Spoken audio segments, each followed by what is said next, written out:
Alkyl halides can also be prepared from the substitution reaction, free radical substitution reaction of the alkanes.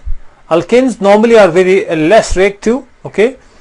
However, if you react the alkanes with the halogen molecules at high temperature or using the high energy radiation, the hydrogen can be substituted by the halogen and you get the alkyl halide, correct. So this is actually a free radical substitution reaction.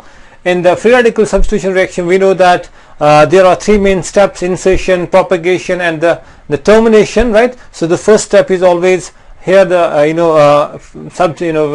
the insertion step. So that means the first step, what happens there? In the first step, the chlorine molecule here breaks down and forms the two chlorine free radicals, and then the free radical knocks out the hydrogen from here. It is this free radical which takes the hydrogen from the alkane and forms the free radical there plus HCl. In the second step, this free radical, the carbon free radical that is formed here, it reacts with another chlorine free radical and forms the alkyl halide. Now, as we know that the tertiary free radical is more reactive than secondary. The tertiary free radical is more stable than secondary free radical, more reactive than the primary free radicals. So this is the order of the stability of the free radicals, carbon free radicals, okay. So hence we can say that a tertiary hydrogen is more reactive than the secondary hydrogen than the primary hydrogen, because the intermediate you get from the substitution reactions will be a free radical, and the order of the stability of the free radicals is 3 degrees secondary and primary. That means if you have an alkane which contains the primary, secondary and a tertiary hydrogen atoms, right, like this. This molecule, it has a tertiary hydrogen. This is a tertiary one. This hydrogen is a secondary one, right, over here. This one is a primary, and these two are also primary, right. This is 1 degree and this is also 1 degree. So that means the tertiary free radical should be more reactive than secondary than the primary. That means if you do the free radical substitution for this molecule, you will get different kinds of products. Substitution from the tertiary, from secondary and the primary, you get the mixture, okay. That is one of the drawback of the free radical substitution reactions, that we cannot control a reaction. Actually normally you get in the free radical substitution reactions you get mixture of the products, you get a number of the compounds, but what percentage will be there for the primary, second and the tertiary, right?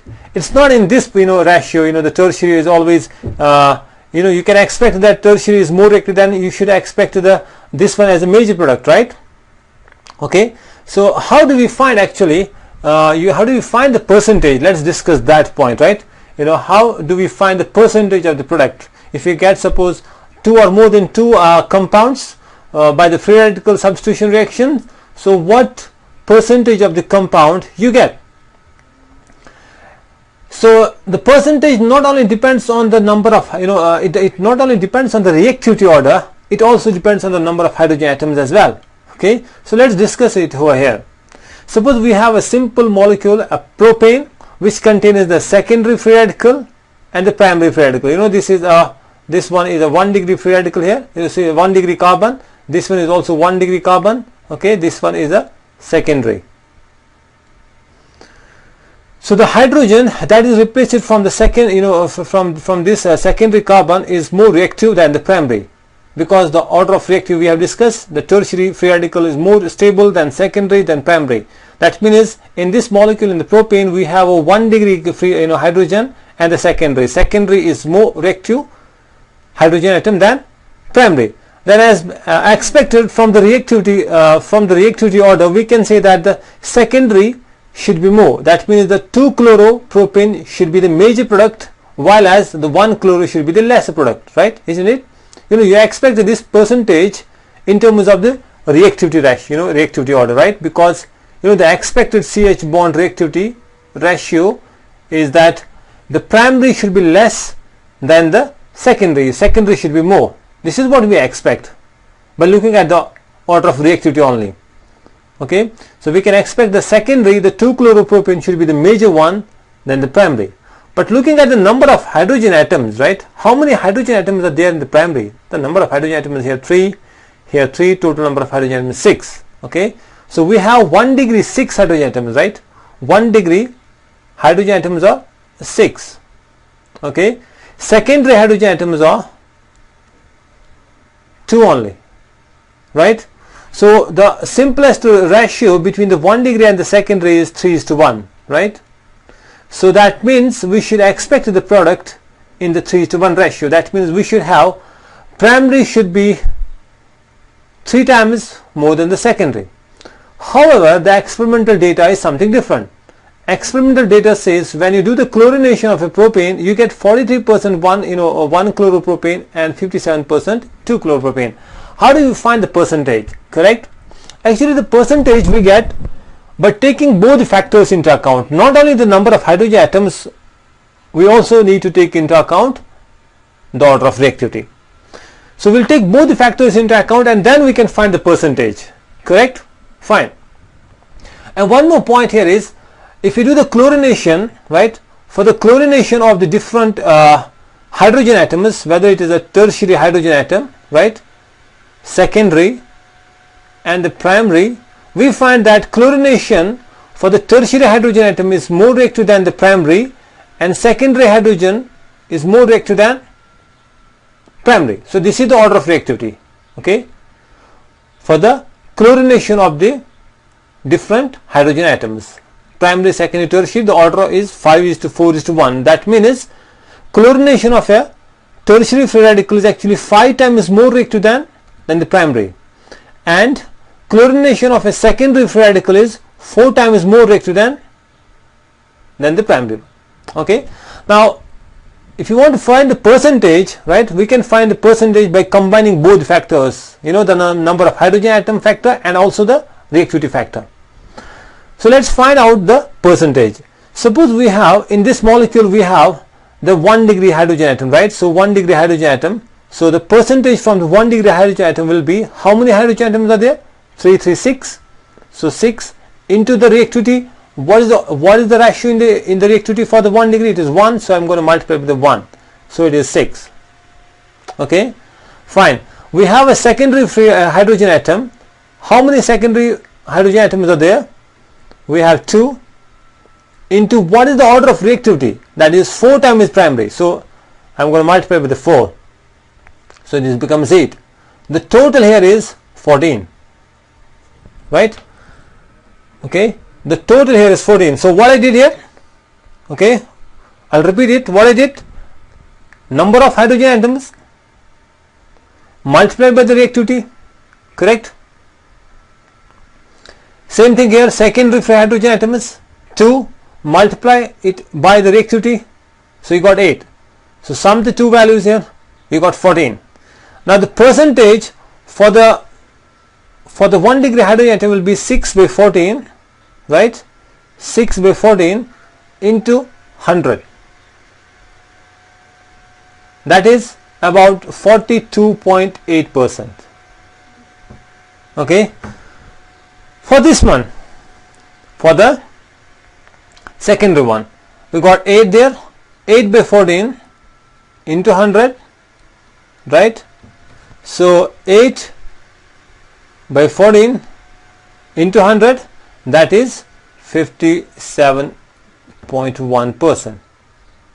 I think this is exactly the same data that we find here. This is 42.8, it's almost the same, the 43.